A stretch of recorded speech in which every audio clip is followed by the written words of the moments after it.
Ça y est, nous y voilà. Ils vont avoir le droit absolu de lire tous vos messages avant même que votre chéri ou votre maman ne l'ait reçu. Ils ne se contenteront pas de lire vos messages. Ils vont scanner vos pensées avant même que vous ayez osé les formuler.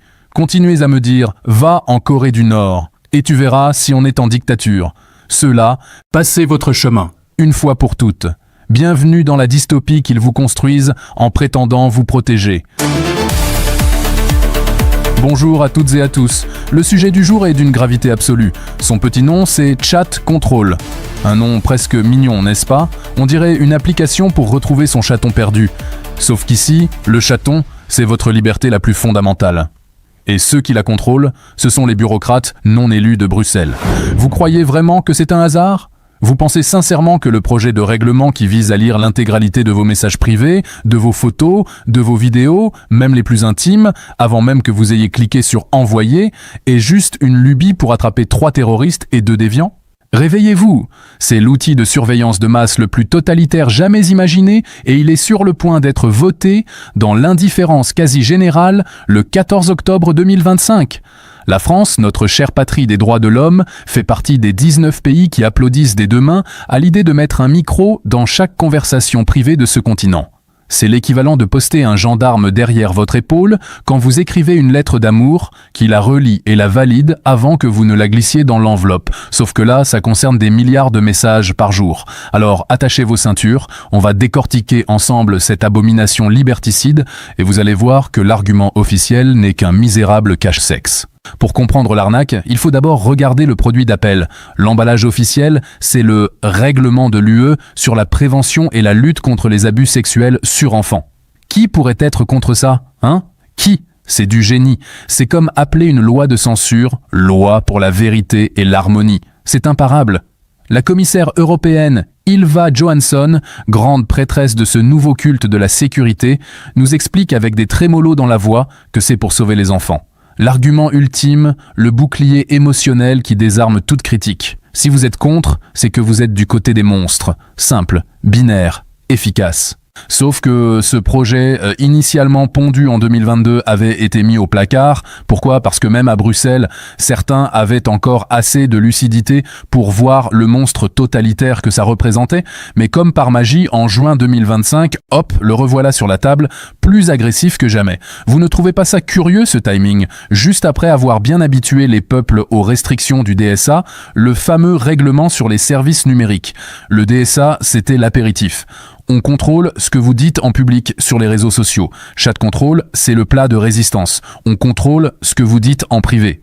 Et le dessert, ce sera le portefeuille d'identité numérique européen pour lier tout ça à votre identité et à votre compte en banque. Vous voyez le plan d'ensemble maintenant ? Ce n'est pas une mesure isolée, c'est la pierre angulaire d'une prison numérique à ciel ouvert. Il commence par vous dire que c'est pour la pédopornographie. Très bien.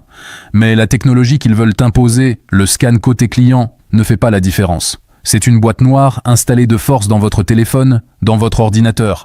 Avant même que votre message soit chiffré et envoyé à votre correspondant, ce mouchard analysera son contenu. Et vous savez ce qui se passe une fois que la porte est ouverte, une fois que le mécanisme est en place? Aujourd'hui, ils vous disent qu'ils cherchent des images précises. Et demain, ils ajouteront une liste de mots-clés. Des mots comme manifestation, résistance, Frexit, souveraineté, des mèmes qui se moquent du pouvoir, des blagues un peu trop corrosives sur nos dirigeants. Vous croyez que j'exagère ? Regardons l'histoire. Toutes les mesures de surveillance de masse ont été introduites sous des prétextes sécuritaires nobles. Le Patriot Act américain après le 11 septembre, c'était pour chasser Ben Laden. Résultat ? L'espionnage généralisé de millions de citoyens innocents par la NSA, révélé par Edward Snowden avec le programme Perriezem. À chaque fois, c'est la même chanson. On vous vend la peur et on vous livre la servitude. Chat Control, c'est le programme Prism, mais en version 1000 fois plus puissante parce qu'il n'agit pas sur les serveurs des géants américains, il agit dans votre poche. Il viole le secret de la correspondance à la source. Et nos chers fournisseurs de messagerie dans tout ça ? Des applications comme Signal ou Threema, qui ont fait du respect de la vie privée leur unique argument de vente, ont déjà été très clairs.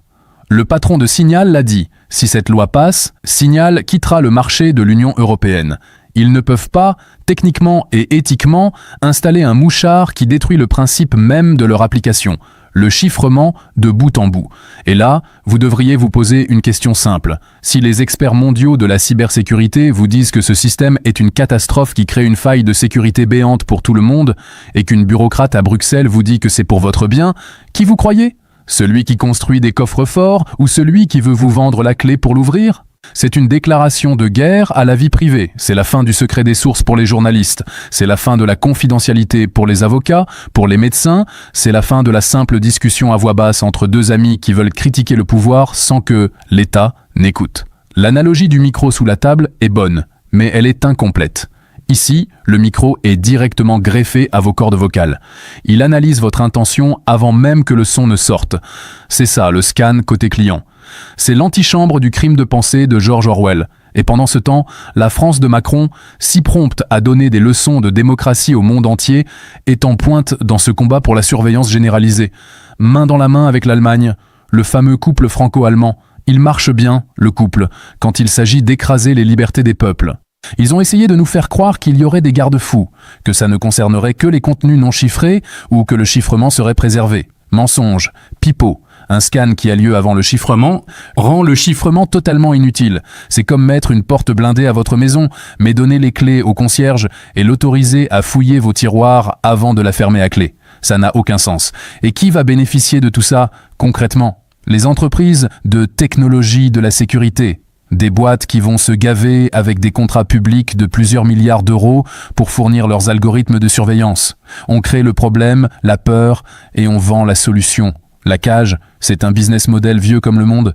Mais le véritable objectif, il est politique. Dans un monde de plus en plus contestataire, où les peuples se méfient de plus en plus de leurs élites, contrôler l'information est la priorité numéro 1. Ils ont déjà verrouillé les médias de masse, ils ont mis en place le DSA pour museler les réseaux sociaux, il ne leur manquait plus que l'accès à la sphère privée, le dernier espace de liberté.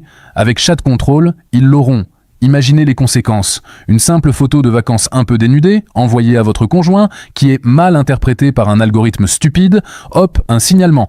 Et vous voilà dans un fichier, suspecté de quelque chose, sans même le savoir. Un simple mot, une blague, une opinion politique jugée extrémiste ou complotiste par l'IA de Bruxelles, et votre vie peut basculer. C'est ça le monde qu'il nous prépare. Un monde où l'on doit réfléchir à 2 fois avant d'écrire la moindre phrase. Un monde d'autocensure généralisée. La tyrannie la plus efficace n'est pas celle qui met un policier à chaque coin de rue, mais celle qui met un policier dans la tête de chaque citoyen. Alors oui, des associations se lèvent, des experts alertent, mais face à nous, il y a le rouleau compresseur de la technocratie européenne qui avance masqué derrière les bons sentiments. Il compte sur votre ignorance et votre indifférence. Il compte sur le fait que tout ça vous paraisse trop technique, trop lointain. Je n'ai rien à me reprocher, donc je n'ai rien à cacher. Vous l'avez déjà entendu, celle-là, c'est la phrase préférée des futurs esclaves. Avoir quelque chose à cacher, ça s'appelle la vie privée, c'est le droit d'avoir un jardin secret, une intimité, des pensées qui n'appartiennent qu'à vous. Ce n'est pas un privilège de criminel, c'est le fondement même d'une société d'hommes libres. En renonçant à ça, on ne renonce pas seulement à un confort, on renonce à notre humanité. Cette loi, si elle passe, ne sera jamais abolie. Au contraire, son champ d'application ne fera que s'étendre. C'est la nature même de ces dispositifs.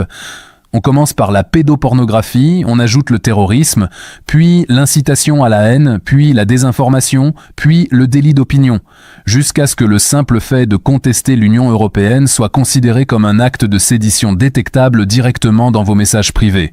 C'est un coup d'État numérique, un coup d'État feutré, technocratique, sans char dans les rues, mais bien plus efficace et bien plus total. Il est temps d'ouvrir les yeux, de s'informer, de partager cette information. Il est temps de dire non, il faut se battre, et la seule manière de gagner cette guerre, ce n'est pas en négociant des miettes de liberté, c'est en sortant de la table de jeu. C'est en quittant cette Union européenne qui, projet après projet, loi après loi, se révèle être ce qu'elle a toujours été, une machine à broyer les nations, les peuples et les libertés. Il faut enlever le micro de la table. En résumé, ils vous vendent la protection des enfants pour installer la surveillance de tous. Ils utilisent un vocabulaire technique pour vous faire croire que vous ne pouvez pas comprendre, alors que le principe est simple, ils veulent lire par-dessus votre épaule, ils installent une porte dérobée dans l'outil de communication le plus utilisé au monde et vous jurent qu'ils ne l'utiliseront qu'à bon escient. Ils ne veulent pas seulement écouter vos conversations, ils veulent formater vos pensées avant même que vous ne les écriviez. C'est la dernière étape avant la société de contrôle total. Alors, la question est simple. Croyez-vous à ce complot? Ou pensez-vous que nos chers dirigeants ne veulent que notre bien? Pensez-vous vraiment que tout ça, c'est juste pour notre sécurité? Dites-le moi en commentaire, ça m'intéresse. Et si cette analyse vous a ouvert les yeux, abonnez-vous, activez cette foutue cloche pour ne rater aucune des prochaines bombes, mettez un pouce bleu pour faire exploser l'algorithme et visitez la boutique pour nous soutenir dans ce combat. Faites attention à vous, la vérité dérange. À très vite pour une prochaine révélation explosive et n'oubliez jamais, tout ce qu'on vous raconte n'engage que vous.